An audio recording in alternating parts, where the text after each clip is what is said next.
Hey, if Saints and Cowboys on a Thursday night wasn't enough to hold your attention, well, get a load of Sunday slate. Plenty to get to on this edition of Total Access. Alongside Lindsay Rhodes, I'm Cole Wright. And Lindsay, something tells me we have a busy 60 minutes ahead of us. Yeah, how about that game there, Vikings-Patriots? It's one of two games left this week between teams with winning records. So the Vikings do not have a winning record against Tom Brady. In fact, they don't have a single win against the quarterback. The Patriots quarterback 4-0 against Minnesota in his career, and he is at home against them this weekend in Foxborough, where Mike Giardi joins us now with more.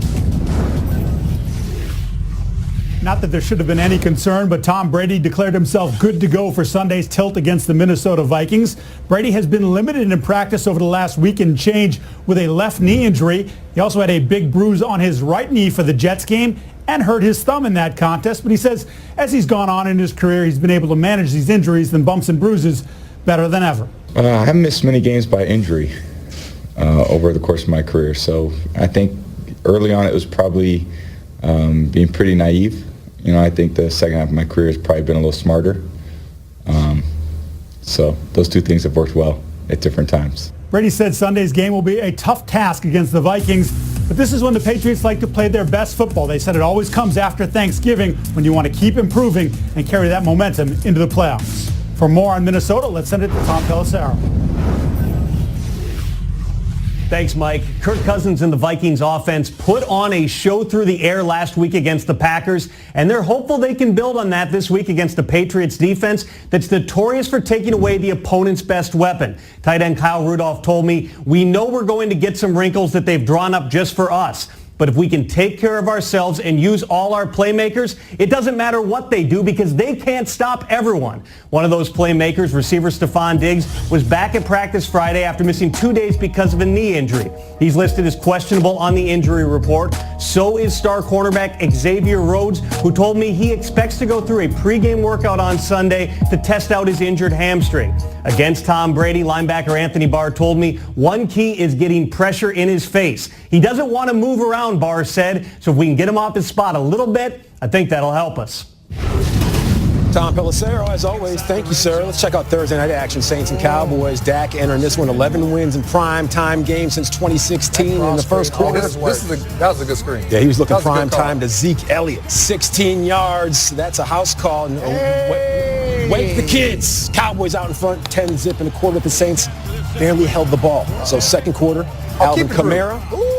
You know what? The Cowboys defense was out there hitting. Yeah, They were. That was Yeah, old school defense right there. Yeah, they was out. They were. I mean, I know you were a fan of that, old Rod. school defense. All Oh my right. goodness. Third quarter.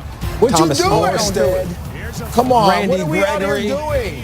Wait, they won. He has to know better than that. Matter. We can't leave him alone. Look at the coach. Yeah, leave him alone. that game was hanging in the balance after that. However, 3 plays There they go later, Drew again. Brees to Keith Kirkwood. Push off. That's your guy. That's a push off. It's a what? You're never supposed to say nothing bad about Drew Brees. Never. MJD's not one to gossip, so you ain't heard that from him. Saints now down 3. It's 13-10. Fourth final. Dak sacked by the big man Cam Jordan. Cam Jordan also coming through with the recovery. Friend of Total Access, friend of NFL Network, but flag against the Cowboys declined. Saints, they got the ball back. So here comes Drew and company. When you get hit a lot, that's what you do. It's Jordan Lewis. Only his paychecks, guys, every other Thursday have Cowboy stars on them. Drew Brees can't believe every other Thursday? Yeah, Is direct that every deposit. Every week? Is it one week? It's mostly 17. Okay, 18 to 28. That's how Drew finished things out. Lewis feeling good about his exploits. Cowboys, they win 13-10. Jerry Jones, why don't you speak on that W? Mike Irvin's all right. That's one for the fans. This team won't be the same again. I'm serious. You win something like this against a team that well coached, those kind of players, caliber a team like that, and you know you've done it. Your mirror knows you've done it. You change. This is a changer in here. These guys they're different cats now as they go forward. And speaking of different cats, I don't think anyone was more excited about this win than the guy who is with me now, Michael Irvin, who might have injured a few fans in the front row with the forceful nature of his high fives, and who might have lost about 5 pounds of water weight in the fourth quarter. You were sweating, Irv. Are you exhausted today or what? Actually, I am exhausted, to be honest with you. My voice, when I got home, my wife said, why were you hitting those people's hands so hard? Your hands are too heavy for that, So I got caught up in the moment. It was such an exciting game. And as you heard what Jerry said, there's a difference between expecting to win and hoping to win. And when you beat a team like the Saints and you beat them like you beat them playing the kind of defense you played, you can move that needle from a team that hopes to win to a team that now expects to win. And I think that's what Jerry was talking about. Is that why you were so excited afterward, why it felt so big to you? Listen, Lindsay, I've worn the star, my whole career, and I've won Super Bowls in that star. So I know we're wearing that star. I know what that moment is like to live up there in that stratosphere. And I got a lot of young guys on this team that I'm close with. I want them to experience that in their life if they can, to have that experience, to being on the Dallas Cowboys and actually being really Super Bowl contenders and all that brings. I want them to experience that, so I'm excited. So I might be wrong, but it didn't seem like your boy Steve Smith was quite as sold on the Cowboys after this one as you were.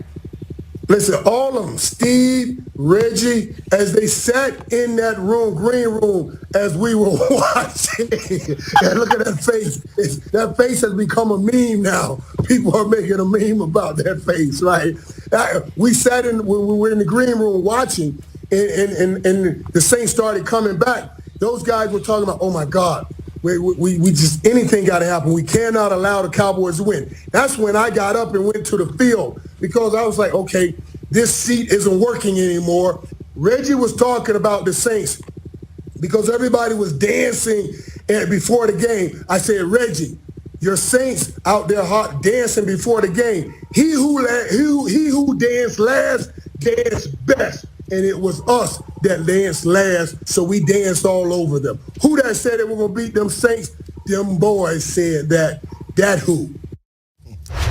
He who dances last dances best. Confucius, a wise man, and so is Michael Irvin. How about the NFC postseason starting to shape up looking like this? Essentially 5, potentially 6 teams fighting for 3 playoff spots. And 4 through 8, Dallas, Minnesota, Washington, Seattle, Carolina, and Philadelphia, all hoping to make some noise. And at 7-5, Dallas feeling pretty good after that game on Thursday night. Now, they had a top 10 defensive unit, Rod, entering this game, and they went out there and they beat the Saints, and they beat them handily. But can they keep winning games like this? Why or why not? I don't think it's sustainable, but you have to love their defense. I mean, the way they played fast. They were flowing through. That's old school football. They were hitting people. I mean, Jalen Smith was knocking people out. He was laying the wood on people. And then the defense overall just played really good football. But when you have 7 sacks, you have 2 turnovers, you only have 13 points. Mm-hmm. That's not sustainable in the National Football League because your weaknesses come to the forefront when you get to the postseason. If they make the postseason, all those things that they've done wrong will come to the forefront. I just don't think you have to score more points than 13 points in the playoffs. Yeah, and like Brian Baldinger said, Leighton Vander Esch, he was following Alvin Kamara, and if Kamara went into the stands to get some popcorn, Vander Esch would have asked him how much butter would he like on that popcorn. Now, the Cowboys and Scott Linehan, they really seem to lean on Zeke Elliott. They fed him 29 touches, and that was your game plan right there, feed Zeke? Well, yeah, you know what? I have to give credit to James Jones because on our Monday night post-game, in-game show, he called it. He said, you have to feed Zeke, you have to run Dak a little bit, and they did that. And through this 4-game stretch that they have, right, where they've been winning games, they found ways to give Zeke the ball 20 times.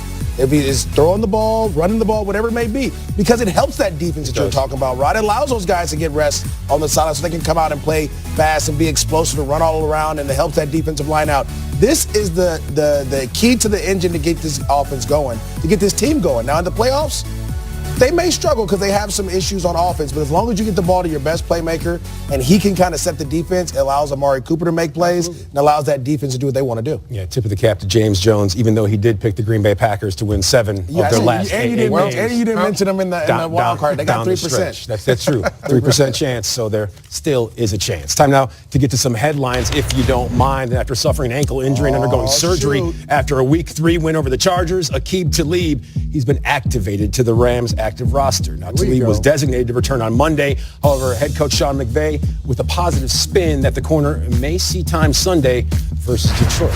Now, good news for A.J. Green. The 8th highest paid wide receiver in the league, officially off of the Bengals injury report on Friday. Green missing the last 3 games with that nagging toe injury. He's currently 25th amongst wide receivers, 687 yards, and he also has 6 touchdowns to boot. Now, when it comes to notable injuries for Week 13, quarterbacks headlining the list of the walking wounded, Mitchell and Joe, both doubtful ahead of Sunday, while Sam Darnold questionable with that foot. Jalen Ramsey and Darius Leonard also questionable. And make sure to peep out NFL.com for the very latest up until kickoff. Come on, Jalen.